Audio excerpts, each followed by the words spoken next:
po mga mamamayang, magandang hapon po sa inyong lahat.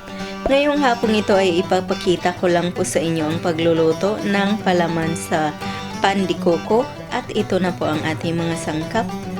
Unang-una, gagamit po tayo ng 2 cups ng young coconut.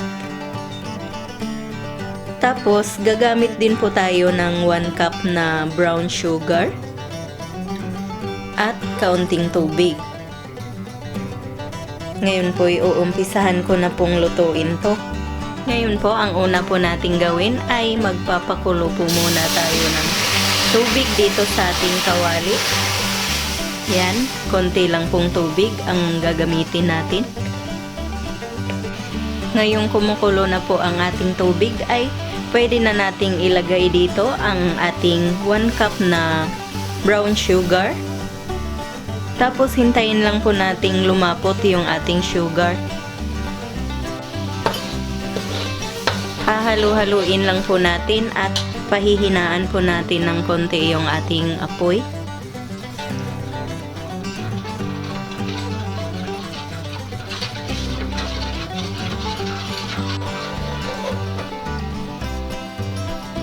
Ngayon po na medyo malapot na yung ating asukal ay pwede na po nating ilagay yung ating buko.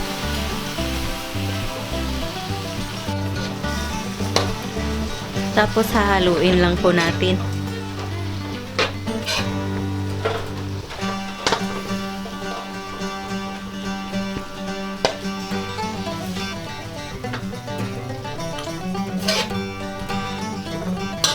Lalakasan natin ng konti yung apoy.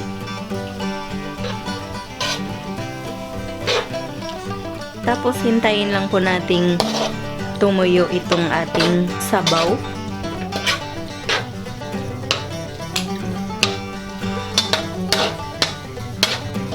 Ito pong palaman na ito ay gagamitin po namin mamaya sa paggawa ng pan de coco.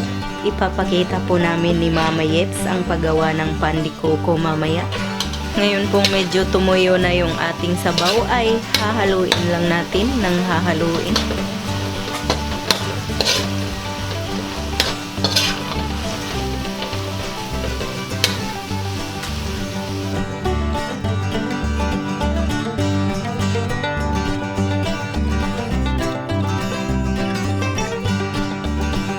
Ngayon po ay ready na po ito para sa ating pan de coco.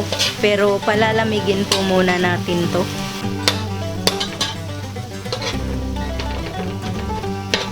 Hindi ko na po in-overcook yung ating coconut para hindi po siya masyadong malambot mamaya. Kasi lalambot pa po ito pag nilagay na natin sa loob ng tinapay tapos i-oven siya. Ngayon po ay ipapakita na po ni Mama Yeps ang mga ingredients nitong ating dough sa pan de coco. Ito na po yung ating mga ingredients. 4 cups ng bread flour, 1/2 cup ng white sugar, 1 and 1/2 teaspoon ng asin, 1/2 cup ng warm water, 3 pirasong itlog, 1/2 cup ng melted butter, 2/3 cup ng fresh milk, at saka isang pakete ng yeast. Ngayon, una po natin gagawin ay paalisahin po muna natin itong ating yeast. Lagyan po natin ng 1 tablespoon ng asukal, itong ating warm water. Tapos ilagay po natin itong ating isang pakete ng yeast.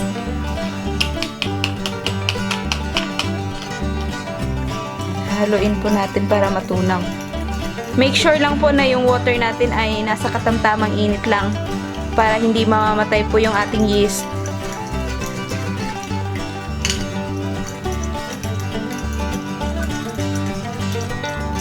Ayan, pag natunaw na po yung ating yeast, pa-activate po natin ito. Hahayaan lang po muna natin na mag-activate yung ating yeast ng mga 5 to 10 minutes. Habang hinihintay po nating ma-activate yung ating yeast, paghalu-haluin po muna natin itong ating mga dry ingredients. So, pagsama-samahin na po natin yung ating flour, yung ating sugar, at saka itong ating asin.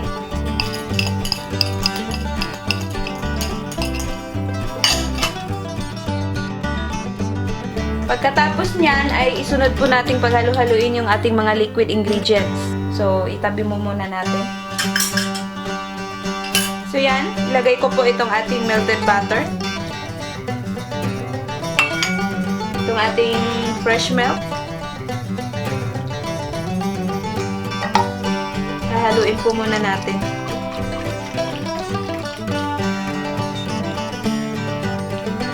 Ayan po, pinagsama ko na po yung ating butter at saka yung ating fresh milk.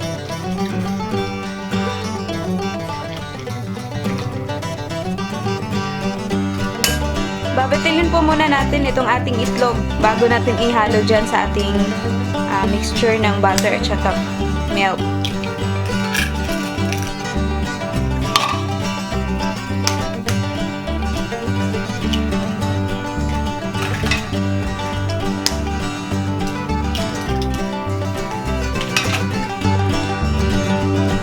Ihintayin po natin medyo lumamig to ng konti dahil ininit ko po siya. Pagka ihahalo po natin diretso tong ating itlog ay maluluto po. So, kailangan yung medyo katamtamang init lang muna yung ating mixture ng ating butter at saka itlog. Ngayon pong medyo malamig na itong ating butter at saka milk mixture ay ilagay na po natin yung ating itlog.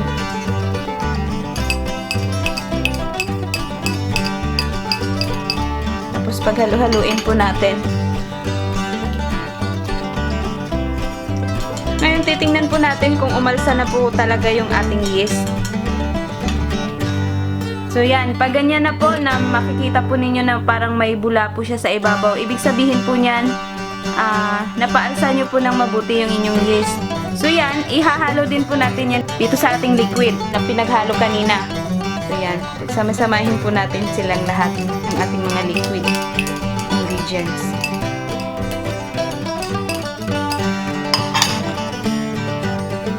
Haluin po natin para mag-mix po sila lahat. So, yan. Ngayon, ready na po natin itong ihalo doon sa ating dry ingredients at mamasahin na po natin. Ngayon ay simulan na po nating paghalo-haluin itong ating liquid at saka dry ingredients. So, gumawa lang po tayo ng bilog dito sa gitna para dito natin maibuhos yung ating liquid ingredients. Dahan po natin haluin.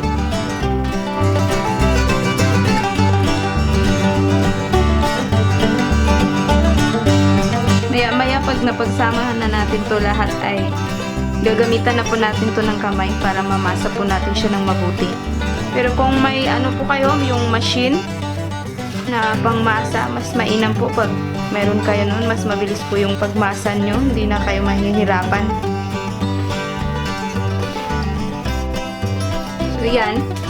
Pwede na natin kamayin yan. Maghuhugas lang po ako ng kamay. Simulan na po nating masahin. So, lalagyan po natin yung ating kamay ng harina. Magdagdag po tayo pa unti-unti hanggang sa hindi na po siya didikit. Lalagyan po muna natin.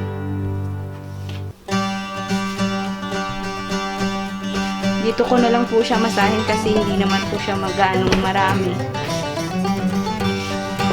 Mabilis lang po ito. Pag sa tingin nyo ay madikit pa siya, dagdagan nyo na lang po ng harina. Yan, tulad nyan, may didikit pa. Dagdagan nyo ng konting harina.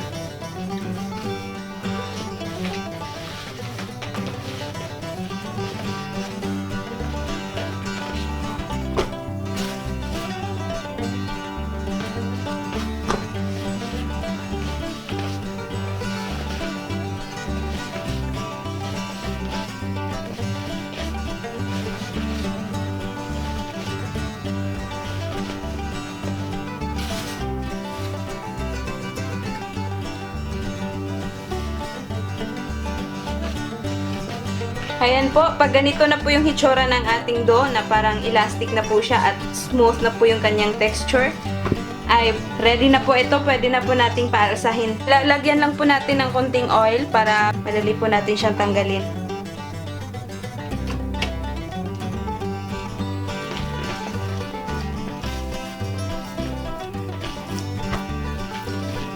Tatakpan po natin siya para walang hangin na makakapasok. Makakaalsa po siya ng mabuti.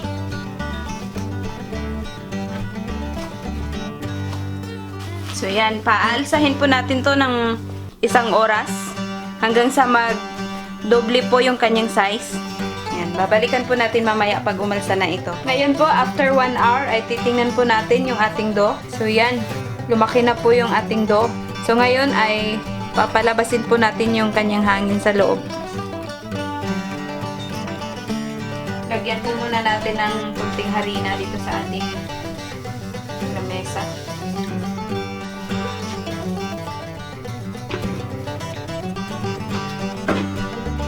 Ngayon ay hihiwain na po natin para maano natin yung kanyang size, kung gaano kalaki yung gagawin nating candy coco.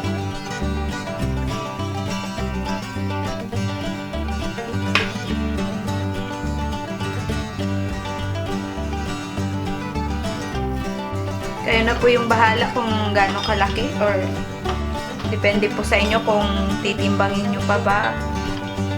Ito, tansya-tansya na lang kasi hindi naman po ito binibenta namin. Kakainin lang po namin. Ngayon ay simulan na po nating hulmahin itong ating pandikoko. So ngayon kukuha tayo ng 1 piraso nitong ating dough. Tapos bibilugin po natin muna siya bago natin lagyan itong ating palaman.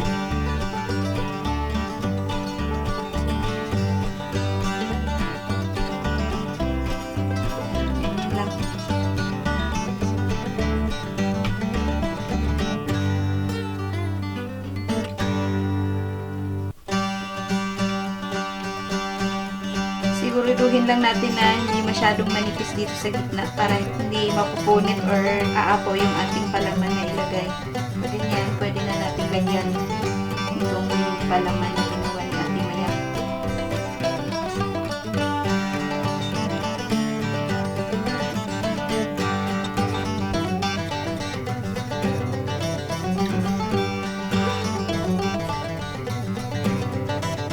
Tapos, isisira na po natin.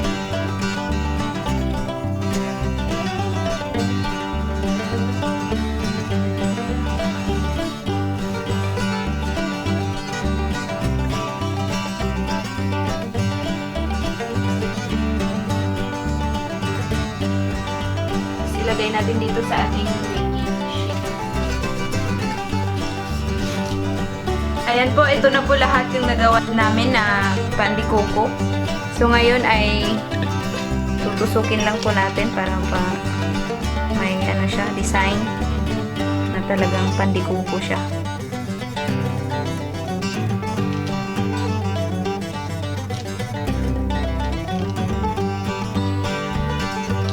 Ngayon po ay gagawa tayo ng ating egg wash dito sa ating pandikoko. Ipapahid po natin sa ibabaw para maging golden brown po yung kanyang kulay pag maluto na. So meron tayo ditong itlog at saka yung fresh milk. Paghalo-haluin lang po natin.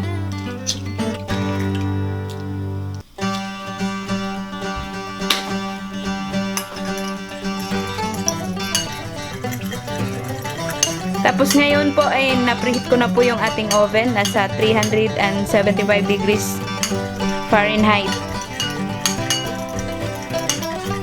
Kung gusto nyo pong medyo lalaki pa yung ating pandikoko, ay pwede nyo pong paalsahin muna ng mga 30 minutes bago nyo po isalang sa ating oven. Pero kami, dahil nagmamadali po kami, gusto namin ng maluto na kaagad. Dahil napaalsa na din po namin to ng 1 hour, ay diretso na po namin itong lutuin ngayon. Hindi na po namin paalsahin pa ng mga 30 minutes. So yan, lalagyan na po natin ng ating egg wash. Papahiran lang po natin yung ibabaw niya para mas sikitap, maganda po siya tingnan pag maluto na.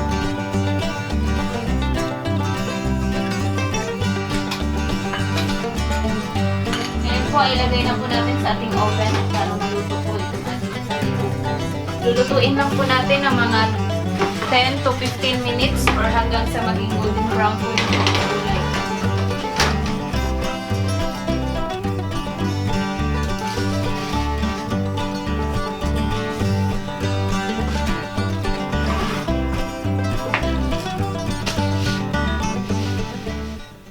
Ito na po mga mamamayang ang ating pandikoko. Sana po ay nagustuhan nyo ang reseping ito. Sana mag-subscribe at mag-like kayo. Maraming salamat po sa inyong panunood at patuloy na pagsuporta.